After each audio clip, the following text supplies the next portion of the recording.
सीधे लखनऊ लिए चलते हैं, जहां पर रक्षा मंत्री राजनाथ सिंह क्या कुछ कह रहे हैं, सुनिए। प्राणों का बलिदान देने का काम किया था। उनके उस संकल्प को भी आजाद भारत में पूरा करने का काम यदि किसी ने किया है तो हमारे प्रधानमंत्री आदरणीय नरेंद्र मोदी जी ने किया है। मेरे बहनों भाइयों, आजाद भारत में यदि हमारे सामने सबसे बड़ी दार्शनिक अवधारणा एकात्म मानववाद और अंत्योदय, इसका विचार प्रस्तुत करने का काम किसी ने किया है तो पंडित दीनदयाल जी उपाध्याय ने किया है। जानते हैं, पंडित दीनदयाल उपाध्याय ने जो दर्शन दिया, जो विचारधारा दी, उसी दर्शन और विचारधारा के आधार पर हमारे प्रधानमंत्री जी भारत को एक सशक्त भारत, स्वाभिमानी भारत और स्वावलंबी भारत बनाने के लिए वो सतत प्रयत्नशील हैं। पंडित दीनदयाल जी उपाध्याय का मानना था, व्यक्ति केवल धन प्राप्त करने से सुखी नहीं हो सकता है। व्यक्ति को धन के साथ उसके मन के अंदर की सबसे प्रखर भावना होती है मान, सम्मान, स्वाभिमान, उसकी भी चिंता की जानी चाहिए। और तन, मन, बुद्धि, हर व्यक्ति शिक्षित होना चाहिए, हर व्यक्ति ज्ञानी होना चाहिए और साथ ही साथ आत्मा के सुख के लिए भी परमात्मा का भी वह स्मरण करे, परमात्मा के साथ अपना तादात्म्य स्थापित करे। यह पंडित दीनदयाल उपाध्याय की एक सोच थी। यानी हर तन के सुख के लिए धन धान चाहिए, मन के सुख के लिए मान, सम्मान, स्वाभिमान चाहिए, बुद्धि के सुख के लिए ज्ञान चाहिए और आत्मा के सुख के लिए भगवान चाहिए। यह पंडित दीनदयाल जी उपाध्याय के दर्शन का यह सार है। मेरे बहनों भाइयों, आज हमारे प्रधानमंत्री मोदी जी के नेतृत्व में जब एनडीए सरकार गरीब कल्याण के प्रति अपनी प्रतिबद्धता को पूरे देश के समक्ष अभिव्यक्त कर रही है तो उसके पीछे जो व्यक्ति हमारी प्रेरणा हैं वह हैं पंडित दीनदयाल जी उपाध्याय। आज उनकी भी यहां पर भव्य प्रतिमा लगाई गई है। भारत के पूर्व प्रधानमंत्री अटल बिहारी वाजपेयी का किसी से परिचय कराने की आवश्यकता नहीं है। लखनऊ संसदीय निर्वाचन क्षेत्र के लोग उनसे कितने घुले मिले थे, इसके भी बताने की कोई आवश्यकता नहीं है। उनका विनोदी स्वभाव, इससे भी हम सभी अच्छी तरह परिचित हैं। मैं एक घटना की चर्चा करना चाहूंगा। पाकिस्तान के दौरे पर गए थे, उनके भाषण से प्रभावित होकर एक पाकिस्तान की महिला पत्रकार ने कहा कि मैं आपसे शादी करने के लिए तैयार हूं, लेकिन इसके एवज में यदि आप जम्मू कश्मीर पाकिस्तान के हवाले कर दें।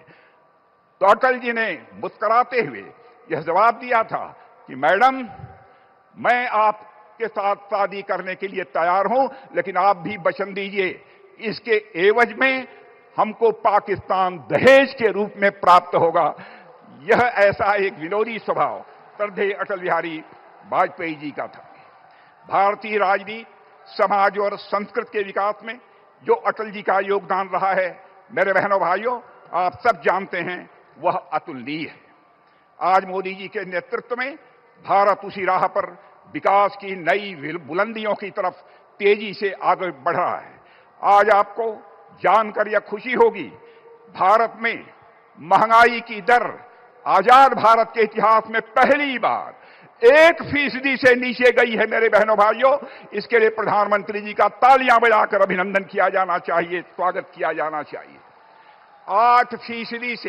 8% से अधिक की विकास दर भारतवासियों को देखने को मिल रही है तो प्रधानमंत्री नरेंद्र मोदी जी के शासनकाल में देखने को मिल रही है। अंतर्राष्ट्रीय जगत में हमारे प्रधानमंत्री ने भारत की प्रतिष्ठा को बढ़ाया है, भारत के मस्तक को उन्होंने ऊंचा किया है। पहले भारत के बारे में जो धारणा थी, बहनों भाइयों, आज वह धारणा अंतर्राष्ट्रीय जगत में वह बदल गई है। अंतर्राष्ट्रीय मंचों पर भारत पहले कुछ बोलता था तो भारत की बातों को जिस गंभीरता पूर्वक लिया जाना चाहिए नहीं लिया जाता था, लेकिन आज हमारे प्रधानमंत्री के नेतृत्व में जब भारत अंतर्राष्ट्रीय मंचों पर बोलता है, सारी दुनिया कान खोलकर सुनती है कि भारत बोल क्या रहा है। यह भारत की हैसियत सारी दुनिया में बनी है। और मेरे बहनों भाइयों, आज डॉक्टर श्यामा प्रसाद मुखर्जी, पंडित दीनदयाल जी और अटल जी ने जिस भारत के निर्माण की प्रेरणा दी थी, उसको साकार करने का काम हमारे प्रधानमंत्री मोदी जी कर रहे हैं। मैं पुनः उनका इस कार्यक्रम में स्वागत करता हूं।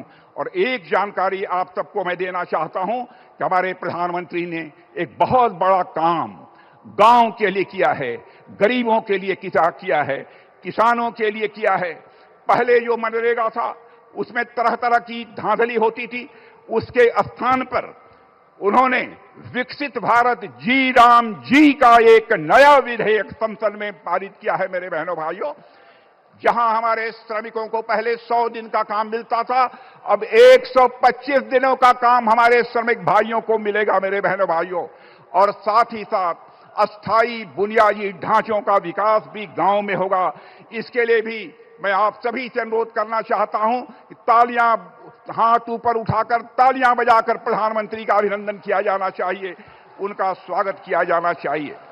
और आज यहीं पर अपनी बात समाप्त करने से पहले मैं भारत के प्रख्यात मूर्तिकार राम सुतार जी के प्रति भी अपनी श्रद्धांजलि अर्पित करता हूं।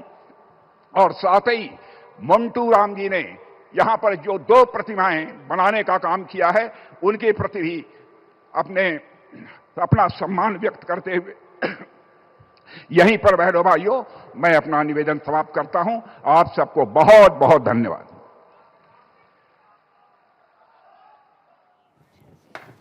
और आप सुन रहे थे रक्षा मंत्री राजनाथ सिंह, जिनकी मौजूदगी इस वक्त लखनऊ में है।